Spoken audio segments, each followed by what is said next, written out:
और अपनी ख्वाहिशात को भी पूरा करें और साथ ही साथ इस माशरे की, इस मुल्क की खिदमत करें, लोगों के दुखों का जो मदावा करें, लोगों की तकलीफ़ों का अजाला करें, रियासत के लिए, हमारे मुल्क के लिए।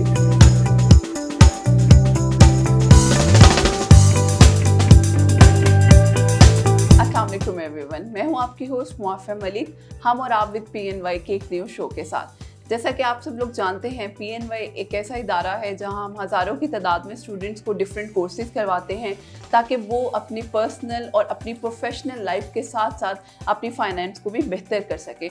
हमारे इस शो का पर्पस ही यही है कि हम आप तक ऐसी इंफॉर्मेशन पहुंचा सकें जो आपको हेल्प भी कर सके और आपकी लाइफ में एक वैल्यू भी ऐड कर सके। हम डिफरेंट टॉपिक्स पे बात करते हैं, कभी हम हेल्थ डिपार्टमेंट की रिलेटेड बात करते हैं, कभी हम IT से रिलेटेड बात करते हैं, कभी हम बात करते हैं लॉ से रिलेटेड। तो आज भी हम बहुत ही दिलचस्प टॉपिक पे बात करेंगे। हमारे साथ जो गेस्ट मौजूद हैं, मैं उनका तारुफ करवाती चलूँ। एडवोकेट अजहर महमूद साहब हमारे साथ मौजूद हैं, जिनसे हम थोड़ा सा पूछेंगे किस तरह से एक तो वो अपनी प्रैक्टिस को लेकर चल रहे हैं और किस डोमेन को लेकर चल रहे हैं। दूसरा, वो ऑथर भी हैं, तो हम उनसे जानेंगे कि ये लिखाई की जो जर्नी है कहाँ से शुरू हुई और किस चीज़ पे वो ज़्यादा फोकस करते हैं। तो वेलकम करते हैं हम उन्हें अपने शो में। अस्सलाम वालेकुम सर, कैसे हैं आप? जी वालेकुम सलाम, अल्हम्दुलिल्लाह। Thank you so much sir आपके आने का।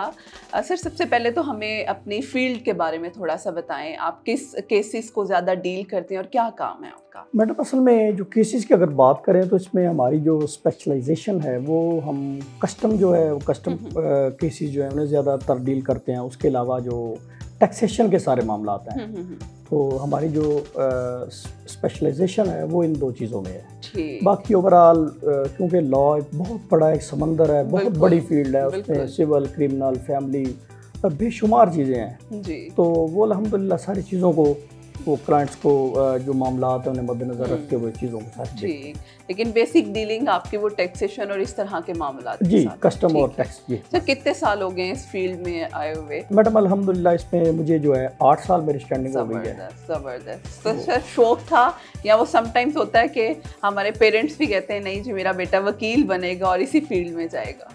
बट मैं बेसिक डिस्ट्रिक्ट उकाड़ा से बिलोंग करता हूँ और जो गांव में, देहात में अपने पर्सनल मैटर इतने होते हैं, केसेस इतने होते हैं कि स्टार्ट से बंदा जो है कोई भी जो है स्टूडेंट जो है वो अपने मामलात के अकॉर्डिंग उस पर ये चीज़ें जो है वो डेवलप हो जाती हैं कि मुझे लॉयर बनना चाहिए। और मोस्टली होना भी चाहिए, हर एक घर में एक आध वकील को ज़रूर होना चाहिए, क्योंकि जिस सोसाइटी, जिस माशरे में हम रहते हैं तो उधर एक वकील का होना बहुत ज़रूरी है हर घर में। बिल्कुल, क्योंकि आपके कुछ मामलात ऐसे होते हैं जिनकी डीलिंग के लिए बहुत ज़रूरी है। डेफिनेटली। तो इसी तरह हमारा भी ऐसे था स्टार्ट से, घर से कुछ ऐसी चीज़ें स्टार्ट से जो है वो ज़मीन वगैरह के मसले अपने पर्सनल, तो वो घर वालों की भी एक थी कि जी हमारा बच्चे को वकील होना चाहिए।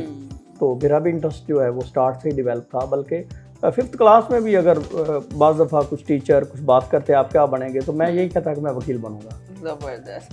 अच्छा सर, वो एक प्रोफेशन को तो लेकर चल रहे हैं, उसके साथ ये जो ऑथर, ये जो स्किल्स हैं, लिखने का शौक, ये कैसे डेवलप हुआ फिर? मैडम, मेरे ख्याल में लिखना जो है ना ये गॉड गिफ्टेड चीज़ है और ये खुदादाद सलाहियत जिसे कहते हैं, ये वो चीज़ है।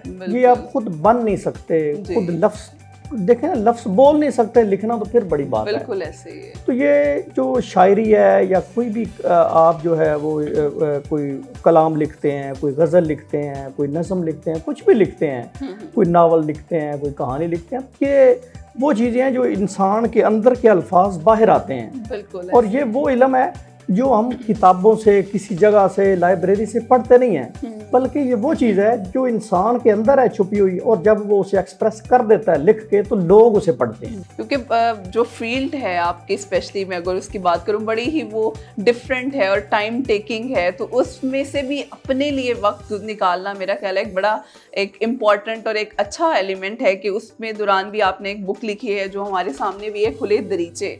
तो सर, इसकी क्या वो स्टोरी क्या है? अगर मैं पूछूं इसका क्या थीम था आपके माइंड में कि यार मैंने नई बुक लिखनी है और इसी चीज़ को डायरेक्ट करके लिखनी है?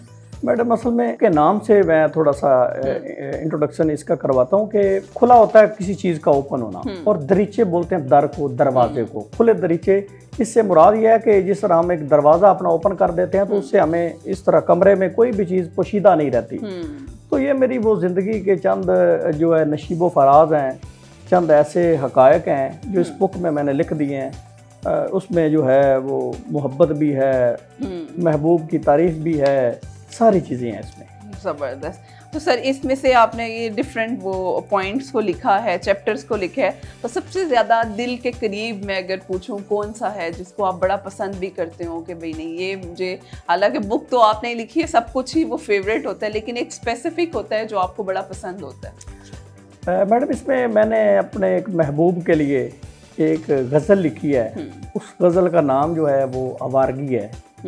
तो मैं पसंद करूँगा कि वो मेरे महबूब की जो तारीफ़ मेरे दिल में है, जो मेरी नज़र में है उसका मकाम, तो वो दुनिया के सामने आना चाहिए।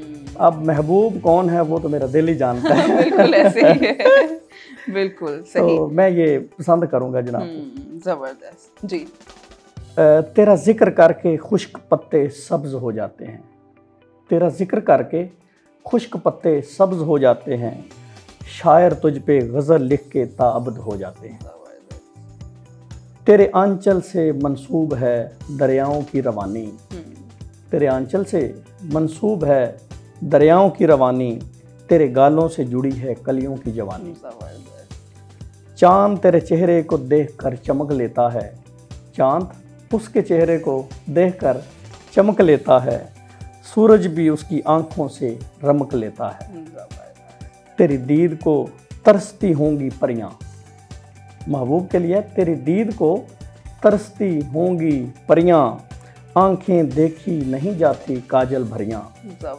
और इसका आखिरी शेर है कि तेरे बालों से अंधेरी रातें अंधेर लेती हैं, तेरे बालों से अंधेरी रातें अंधेर लेती हैं, मुझे अक्सर तेरी यादें तन्हाई में घेर लेती हैं, मुझे अक्सर तेरी यादें तन्हाई में घेर लेती हैं। तो ये बड़ा ही वो एक डिफरेंट है, वकालत एक बड़ा सीरियसनेस में कहती हूँ कि आपका जो प्रोफेशन है, और ये चीज़ बिल्कुल उसके ऑपोजिट। तो कभी फील नहीं हुआ ये मैं किस डायरेक्शन में जा रहा हूँ, बिल्कुल ही वो कॉन्ट्राडिक्ट कर जाता है आपस में? मैडम जो हमारी जो फील्ड है ना एडवोकेसी, और जो अच्छा वकील वही होता है जो एज एक मैजिशियन हो, जादूगर हो। एक लम्हे आप खुश होते हैं, दूसरे लम्हे आप संजीदा होते हैं जी। तो हमारी उस फील्ड की भी ये असल बेसिक रिक्वायरमेंट है। उसी मुनासबत से अगर देखा जाए तो हमारी फील्ड जो है वो बड़ा सीरियस लोगों का पेशा है। लेकिन हम लोगों के दुख तकलीफ जो है उनका मदावा करते हैं, उनका हल निकालते हैं, सीरियस संजीदगी से सोचते हैं। बिल्कुल। तो उस फेज में हम वो संजीदा ही होते हैं, सीरियस होते हैं, लोगों के मामलात को जो है सॉर्ट आउट करने के लिए वो सारी चीज़ें हैं। लेकिन ये शायरी ये एक नरम हसास तबीयत लोगों का जो है वो ये शोबा है। ये सख्त दिल बंदा जो है और खुशी के लम्हात में आप कुछ लिख ही नहीं सकते। इसका तल्लक जो है वो डेफिनेटली शायरी का उदासी से है, गमगीन लम्हात से है, किसी की याद से वाबस्ता है, किसी के इश्क में महव होने से वाबस्ता है। तो उस वजह से फिर कभी कभी इंसान को अपने आप को टाइम देना चाहिए। जब इंसान खुद से बातें करता है तो फिर अपने अंदर से जुड़े इंसानों के मुतल्लिक सोचता है, फिर लिखता है। तो बस मेरा भी कुछ ऐसा ही मामला है कि जब खुद से हम बात करते हैं तो फिर अपने अंदर अपने महबूब को देखते हैं और फिर महबूब के मुतल्लिक लिखते हैं। ज़बरदस्त। चलिए लास्टली मैं चाहूँगी स्पेशली हमारे यंगस्टर्स के साथ कोई मैसेज आप शेयर करना चाहें? वो मेरे अपने तमाम दोस्तों से जो इस फील्ड में नए आने वाले दोस्त हैं उनके लिए यही है कि ये फील्ड जो है बड़ी खूबसूरत है।